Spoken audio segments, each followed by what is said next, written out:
Good evening, everyone. Dr. and Mrs. Mather, Dr. and Mrs. Hauser, members and guests, thank you for joining us as we present the 2016 Philip J. Klass Award for Outstanding Contributions in Promoting Critical Thinking and Scientific Understanding. We presented our first Klass Award 10 years ago to Michael Shermer, and we've given it to other famous skeptics over the years, such as James Randi and Penn and Teller.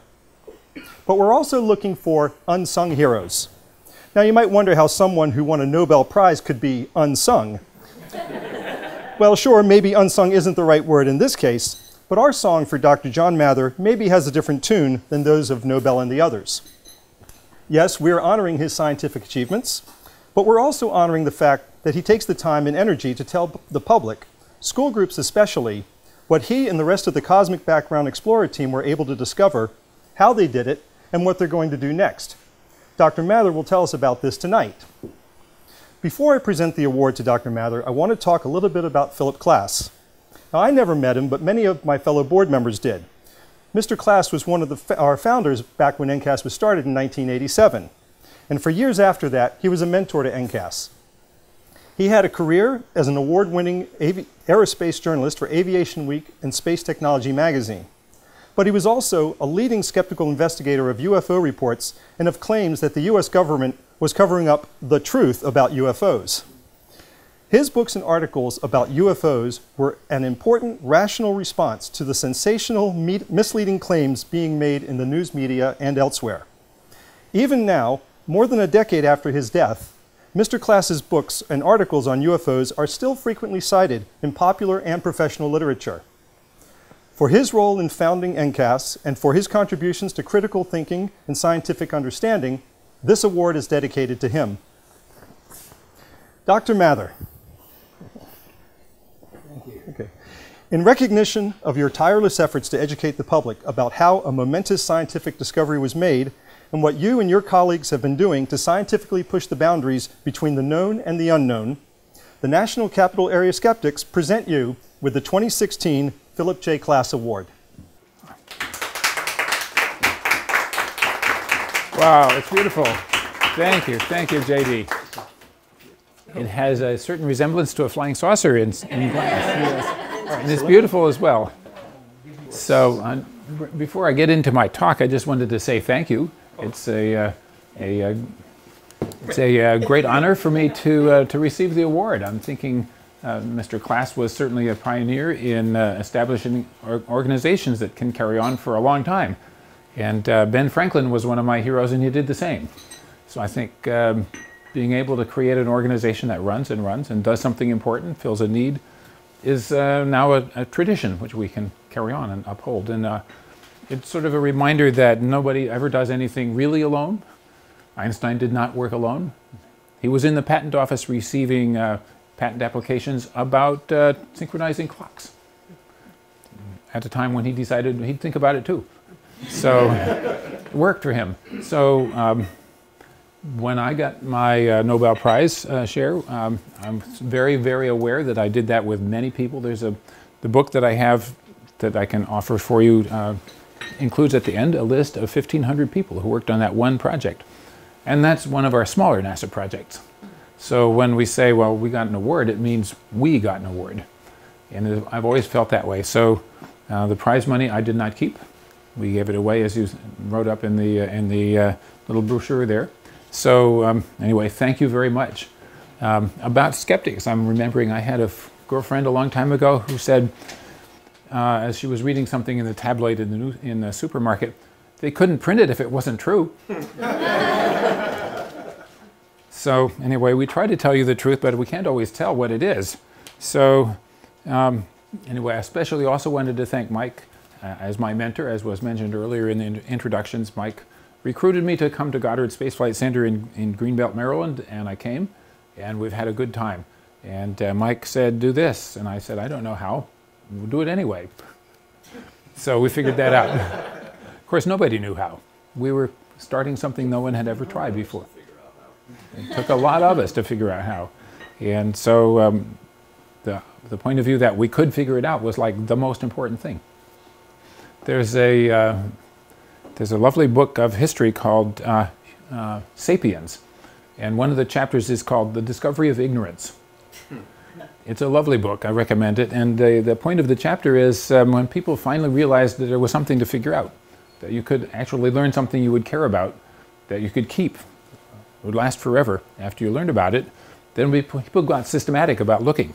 A long time before that, people said, it is God's will, or it doesn't matter, or whatever. We're not going to live long enough to find out. And suddenly people said, oh, we can find out, we will find out, and we've made it. In just a few hundred years, look at what has happened. So anyway, thank you very much. Let's talk about what I've been doing lately and how we came to find these things out.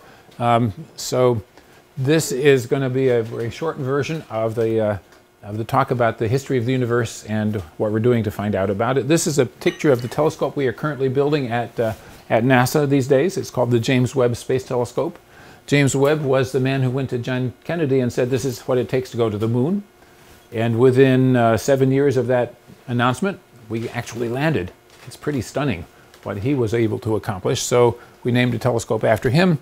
This is a huge project, even much huger than the COBE satellite that earned a prize for us, because there's probably 1,000 engineers currently working, and many thousands have previously worked on the project. And everybody in the world will be able to get the information, as we do with all our NASA projects. So this is an international project with the European and Canadian space agencies participating in it. So how did we get onto doing this? Well, of course, just to summarize, astronomers look back in time by looking at things that are far away. Every eyeball that you have is a time machine, because you're seeing things as they were when light was sent to you. The farthest you can see with the unaided eye is the Andromeda Nebula, which is 2.5 million light years away. So you're looking 2.5 million years back in time. So we look out to look back in time. We survey the universe using trigonometry and also the idea that if a thing is faint, it's probably because it's farther away. So now you can survey the universe to determine how far everything is. And of course, since you know the speed of light, how far you're looking back in time. That's like the secret of cosmology. So the other thing you need to know is how about things moving. Well, of course, you've all heard the motorcycle coming up behind you on the beltway, and as it goes past, the engine pitch drops, zzz, and that's the Doppler shift. We do it with light waves too. Nature gave us standard pitches, standard tones that come out of the stars, because each different chemical in the atmosphere of a star absorbs certain wavelengths or certain colors, and so you recognize the same pattern in a different star that you see in the sun. You say, well, it's the same kind of star, isn't it? And if, on the other hand, if all the wavelengths are changed because the thing is moving toward us or away from us, you can now measure the speed. So this gave us the way of surveying the universe. And in 1929, this young fellow over here, Edwin Hubble, was looking through the telescope, of course in the dark, not like in the picture, to take pictures of distant galaxies and to measure their speed of motion. And he gave us a picture in 1929 that said, yeah, the universe is expanding. So when people tell you about the Big Bang Theory as though it was some kooky thing that we thought of over beer because it would be fun, we were forced into this. This was a huge surprise to almost everyone. There were about 2 people in the world who expected this, and everybody else was surprised, including Einstein. So what we see here is how far away are the galaxies and how fast are they moving. And so it means that the farther away, the faster. Divide the distance by the speed, you get the apparent age of the universe. And so in 1929, we found out. He did get it wrong. The age that he got was 2 billion years, and it's really 14, roughly. And the reason was that his standard candles, his faint things, were not the same kind as the nearby ones. So he got the distance scale wrong. But it took us a long time to find that out. So 1929, expanding universe, and the Big Bang Theory, which wasn't called that yet, was recognized. Lots more to say about that, but I'm not gonna. So here is a picture of the COBE satellite, the Cosmic Background Explorer, that Mike and I and many other people put together. This was the second version, by the way, or maybe even the third, depending on your count, because it was going to go up on a space shuttle and it had a completely different design, and we had to rebuild it after the Challenger. So it was quite a struggle. But 15 years after the first napkin sketch, this went out into space. And it had 3 instruments up here to measure the cosmic heat of the early universe and also to look for the light of the first galaxies, all of which were surprises. Well, in different ways for different people. Anyway, Mike was in charge of the one that looked for the first galaxies. And we're still arguing about what it means, because we haven't fully explained that information. Anyway, so it went up, it flew, and immediately got this picture. And this picture shows you how bright is the cosmos at each different frequency. So this is the antique units that we used at the time. How many waves are there in a centimeter? So this peak here is about a wavelength of 2 millimeters. So much longer than what your eye can pick up. But the interesting thing for us was that the smooth curve is the prediction of the expanding universe theory, and you see all the little boxes are right on the curve. So we got a standing ovation for that chart from the astronomers. And I actually was surprised, because I thought, doesn't everybody know that? We just got the right answer anyway. And of course, there is no answer book in the universe unless you find it out yourself. So people were greatly relieved, because we had bad measurements and bad theories before this. And so the expanding universe story is safe. Eventually, the error bars got so small you couldn't see them. And so this was our #1 result. Second one came 2 years later. And the thing to think about is this oval here, which is a map of the entire sky. And it took hundreds of millions of measurements processed through a computer to make this map. Anyway, the map shows the cosmos is not equally bright in every direction. So this is a whole sky flattened out into a little bitty oval. So what it means is the Big Bang, which we call it now, wasn't the same everywhere. Now, it isn't very different. These hot spots are about 10 parts per million brighter, and the faint spots are about 10 parts per million fainter. And that was really hard for us to do. In fact, there's a certain degree of luck in this project. We thought we were going to fly a different design, then we were delayed because, among other things, the Hubble Space Telescope needed money. And so, okay, we were waiting a little while, let's improve our technology. We made the receivers better, just barely good enough to see this, but we did see it.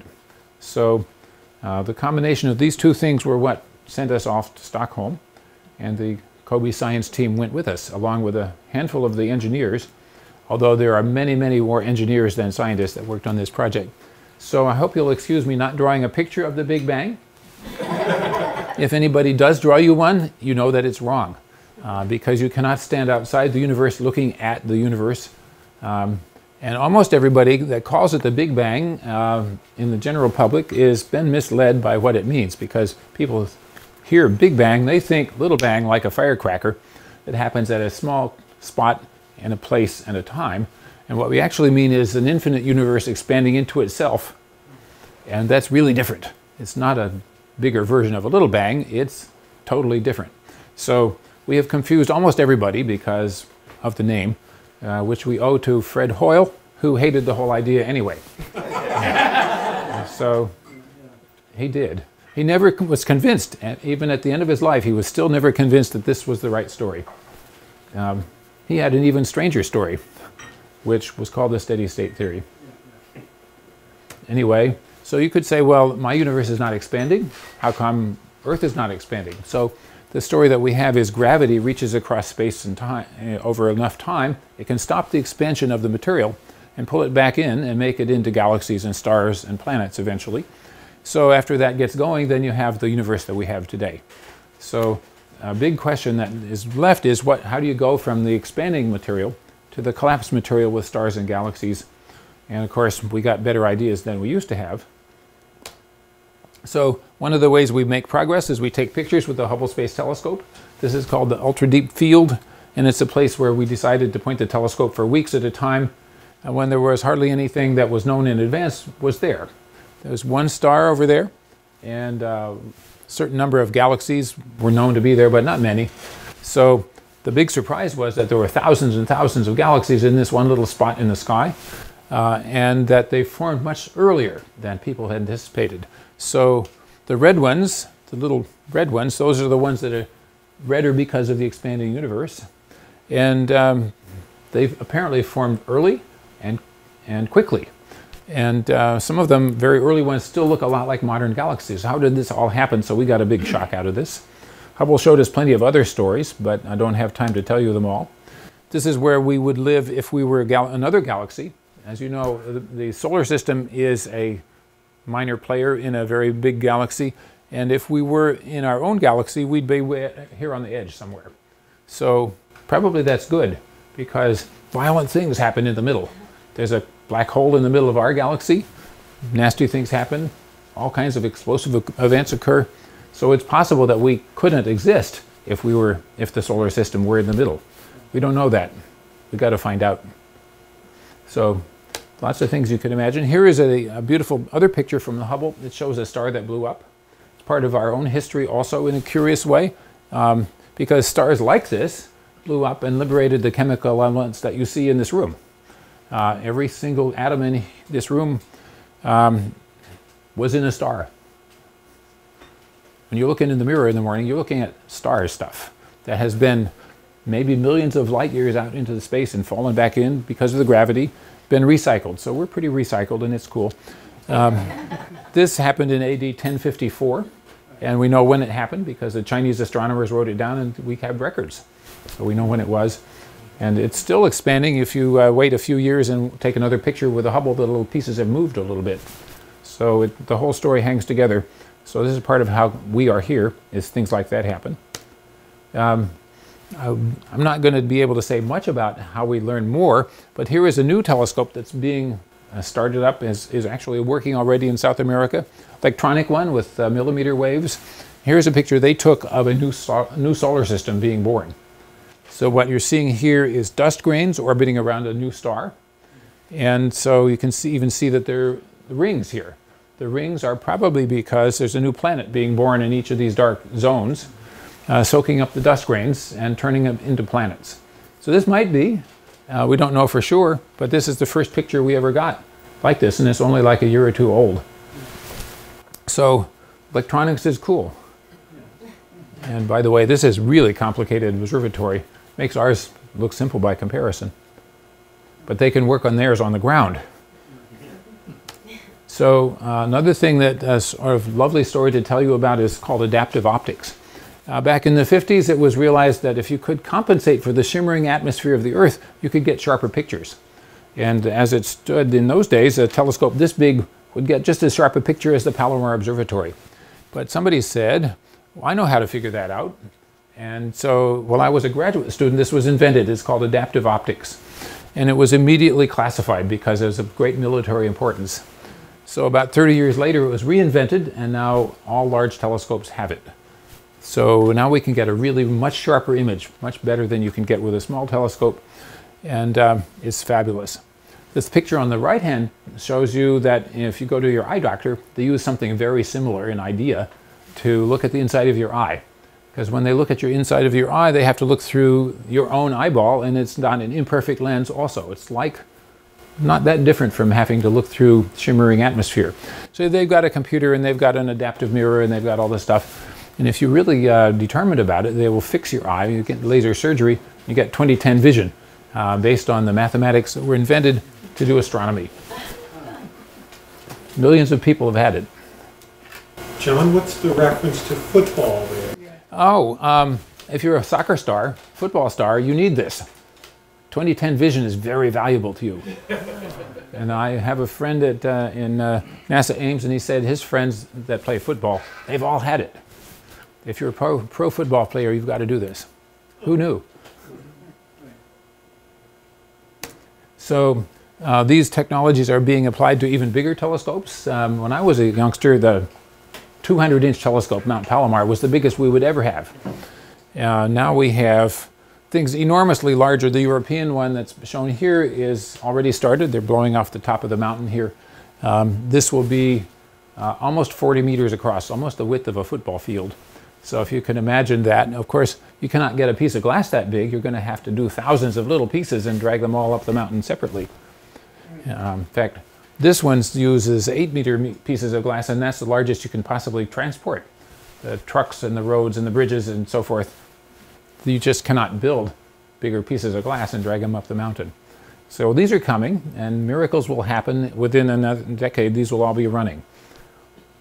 So what are we doing with the Webb telescope? We're going to build ours in space, which has the advantage that it's always good weather, and you can make it cold. So we had a committee that wrote a report that said, build us an infrared telescope, something that picks up the longer wavelengths that you cannot see with your eye. And the point of that is you get new science. You can see farther back in the universe, and you can see things that are not warm enough to emit their own visible light. If the sun were only as warm as the Earth, you couldn't pick it up. It wouldn't shine, but it would shine out lots of infrared. Each of us is transmitting 500 watts of infrared power, and we don't feel it, but we're doing it. So if you were out there in deep space, we'd be able to see you really far away. In fact, we calculate that if there were a bumblebee at the distance of the moon, this telescope would be able to pick up the heat from the bumblebee.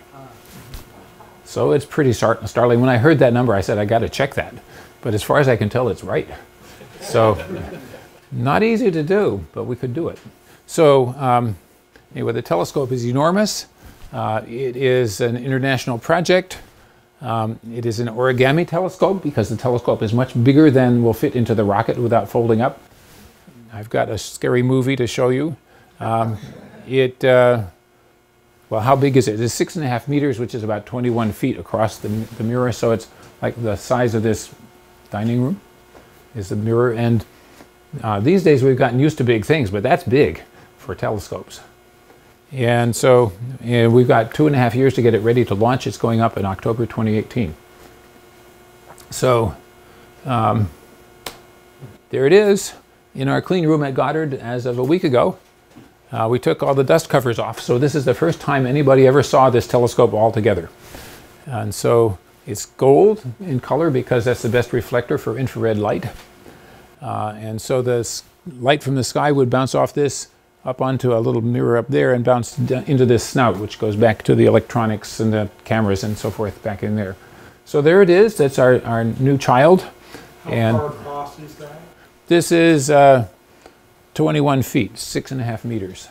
Each of these mirrors is about this big. Each hexagon's about that big. And you could lift each one. You'd be, if we would let you, you would be able to carry each one of these segments. They're 18 gold-covered segments, and they're all made out of beryllium because that keeps its shape when it's cold without warping. I met with an engineer last weekend who described how heavy those segments originally were, and they've been sort of hollowed out very carefully. We send about 95% of the metal back to the factory. Yes. So there it is. Here's our scary movie. The telescope has to unfold after launch by robotic control. We're not out there to help it. So unfold the solar power and the antenna to send the data back and forth. Then the big, what we call the sun shield, this big 5-layer umbrella to keep the telescope cold. So in actual operation, the sunshine will be down here. Telescope will be totally in the dark. So these are artist's colors, so you can see. So this happens over the course of about 2 weeks. I've speeded it up so you can watch it. Thank you.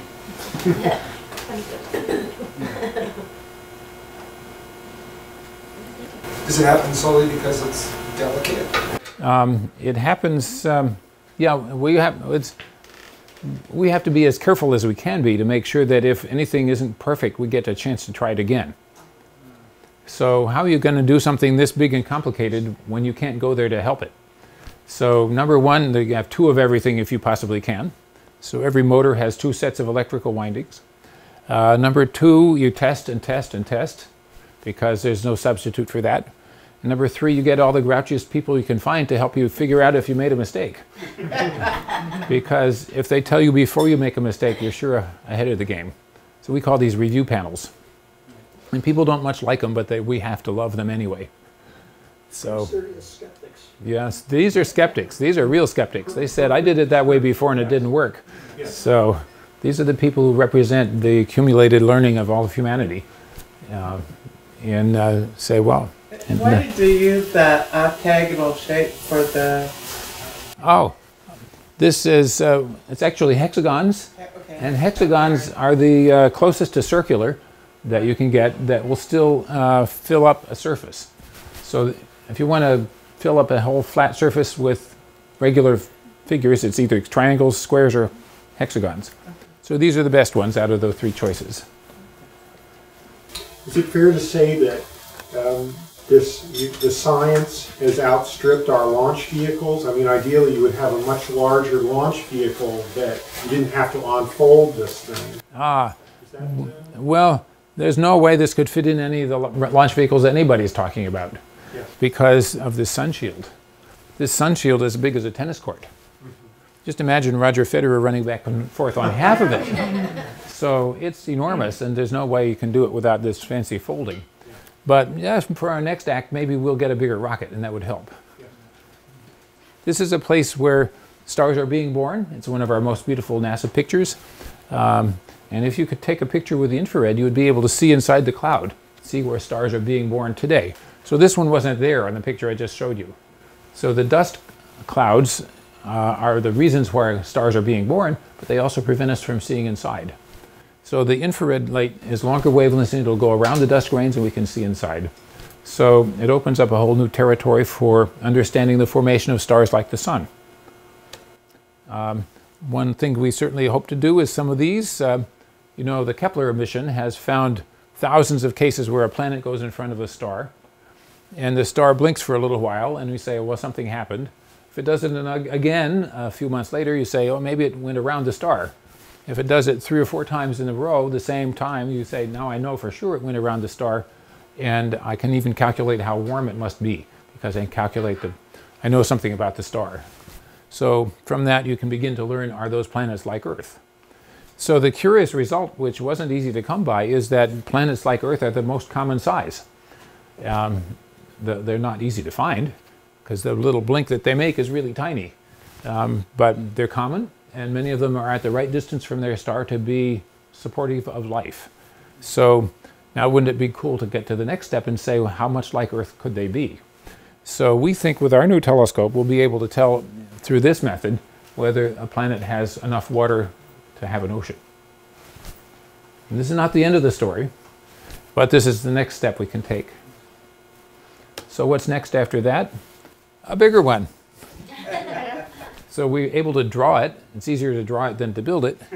But we pretty much know that if we could build that one twice as big, we would be able to examine about 100 Earth-like planets orbiting other stars and actually see the little dot orbiting around and analyze that to see if it has oxygen and other things that you would think indicate life. So that's next, but not real soon. We could start, if somebody said, because we have a pretty good idea of what we have to do, but it's not so easy. So the committee wrote another report that says do that, so we'll see whether we get to try it. So to wind up, there's my book, and there are lots of websites you can find out more. You can go to our James Webb Space Telescope website, and you can watch the people working on the telescope at all times. They've got web cameras up there. So thank you very much for the honor, and I hope you get to see us discover amazing things.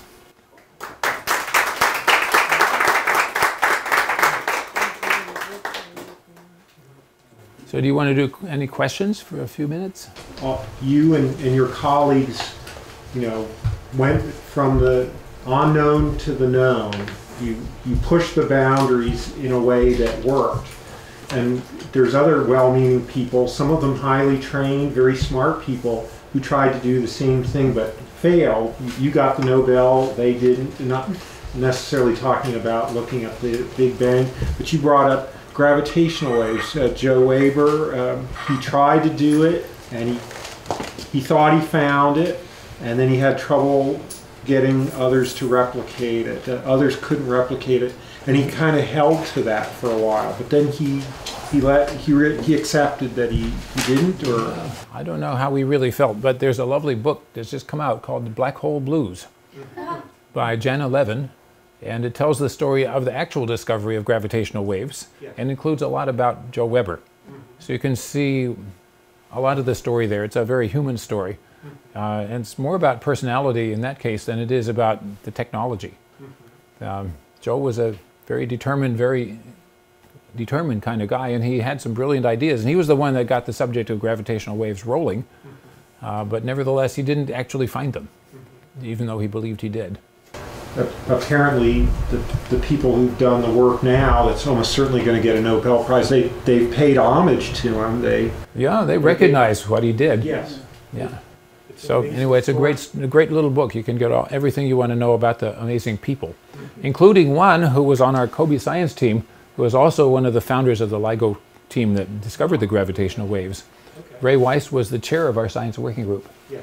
And so simultaneously working with us to make this satellite that I showed you, also started up this whole other effort. And both have paid off. In 1972, he wrote a manual that has never been published. It was a technical memorandum, I guess, at MIT, laying out a concept for detecting gravity radiation, which Einstein predicted just about exactly 100 years ago, and never thought would be something detectable. And Ray laid out this concept and then continued analyzing all the ways that you could go wrong, all the interfering effects you'd have to deal with in order to make such a, detecting such a weak phenomenon.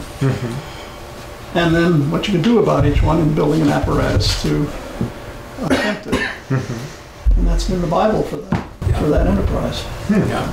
So that book also tells a lot of the stories of the difficulties that particular team had too. Although they were successful in the end, they had enormous fights within the team. So wild people, wild ideas, and eventual success. So determination carries the day sometimes, doesn't always. John's book has the same character. There were plenty of debates in COBE. Yeah, and there's so many ways you can make a mistake, and nature will help you find them. But if you're lucky, you'll find them before you launch. Okay. So there, okay. As a percentage, do you think as much science and engineering went into the folding technology of the support apparatus as did the telescope itself? Oh, golly, there's so many pieces that it takes to make this run. That even though the folding technology looks extremely expensive and difficult, it's only one of many expensive and difficult things. So it's not actually the most expensive part. I think the mirrors were really expensive, but even beyond that, what turns out to be expensive is testing it. You have to have people working to simulate being in outer space for years, and that takes a huge team effort, many people required. So all of our money goes into people. And the price of the gold is like nothing. Thank you very much.